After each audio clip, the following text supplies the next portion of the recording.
I baptize thee, Catherine, in the name of the Father, and the Son, and the Holy Ghost. No one who had ever seen Catherine Morland in her infancy would have supposed her born to be a heroine. Her situation in life, the character of her father and mother, and her own person and disposition were all equally against her. A family of 10 children, of course, will always be called a fine family, where there are heads and arms and legs enough for the number. But the Morlands were in general very plain, and Catherine, for many years of her life, as plain as any. Neither was it very wonderful that Catherine, who had by nature nothing heroic about her, should prefer cricket and baseball to dolls and books. But by the age of 15, appearances were mending. Catherine Morland was in training for a heroine.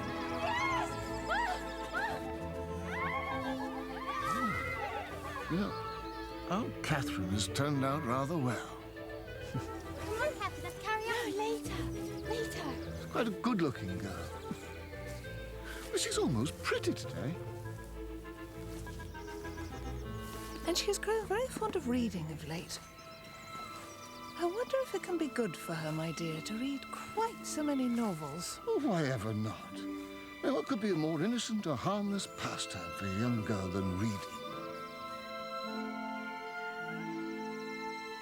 He was interrupted by a noise in the passage leading to the room.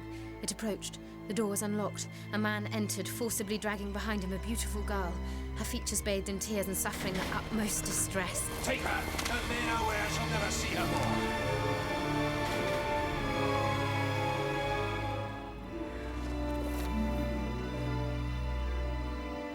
Kathy?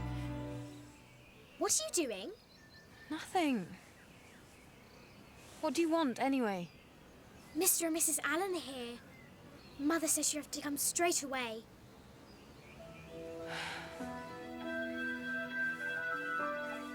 No, said Dr. Mallison. No other place will do so well for a gouty constitution like Mr. Allen's. No other place will do so well for squandering money. Oh, fine, Mr. Allen. You know you love to see me happy. And thinking of that... Look, Catherine is young to go, but, well, Mr. and Mrs. Allen for protection. I see no danger in it. She's a good girl. I think we can trust her.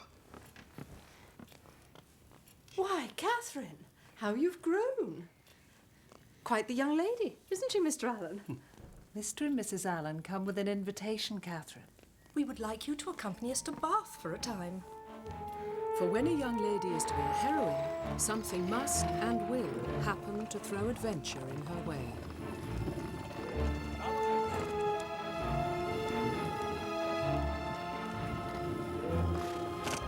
A tumult of emotion stirred in the bosom of Adeline, and fear gripped her heart, that at any moment ruffians would fly upon the carriage and return her to the ignominy of her captive state.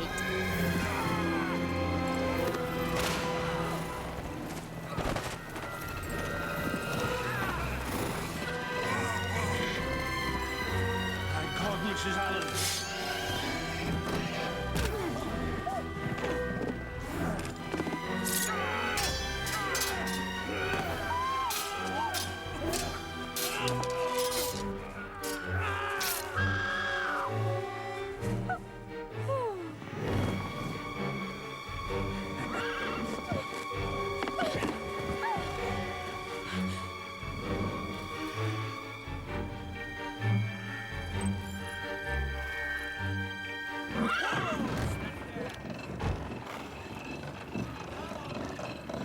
Not long now.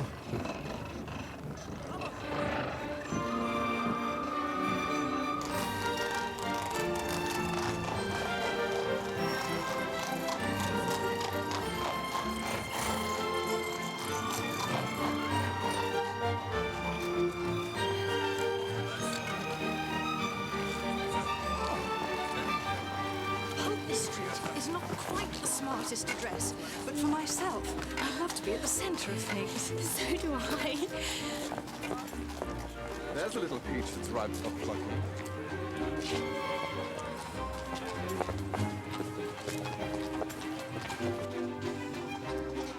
So many people. I wonder who they can be and what their stories are. hardly worth knowing, I should say.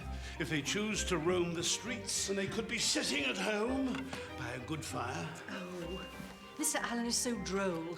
He always says the opposite of what he means, for he loves good company. When shall we go into society, Mrs. Allen? I suppose it is too late this evening. Bless you, my child. We neither of us have a stitch to wear. I did bring my best frock, and my pink muslin is not too bad, I think. No. Would you have us laughed out of Bath? Resign yourself, Catherine. Shops must be visited. Money must be spent. Do you think you could bear it? Very easily, sir.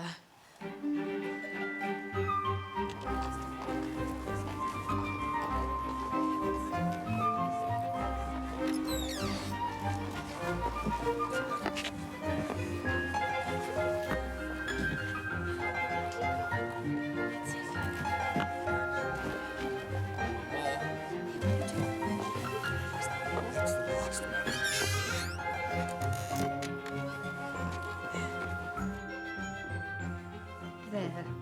Did you ever see anything prettier, Mr. Allen? Other than yourself, do you mean, my dear? Oh, fine, Mr. Allen. But Catherine... Ah, she looks just as she should. Now, might we make our way, do you think? I entertain high hopes about arriving at the rooms by midnight. How he teases us, Catherine. Midnight, indeed.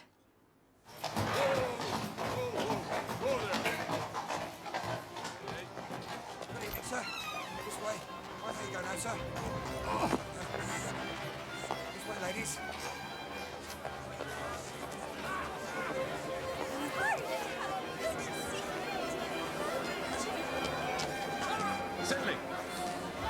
Sedley!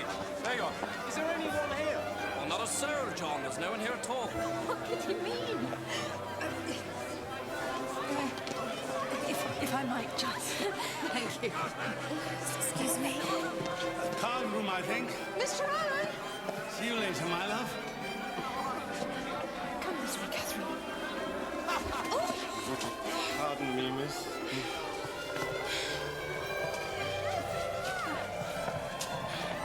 Excuse me. Perhaps we should go through to the tea room.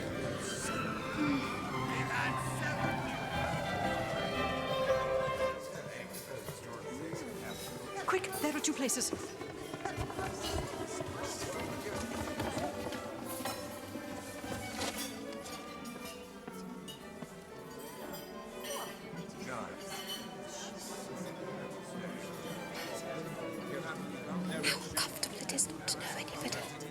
Yes, my dear. Very uncomfortable indeed. Then you see, one can't speak to people unless one has been introduced. But who will introduce us? I'm sure I've no idea.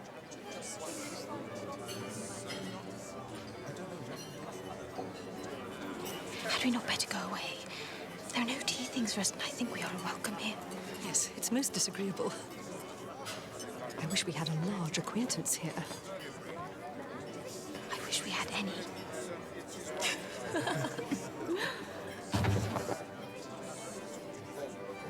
Mrs. Allen.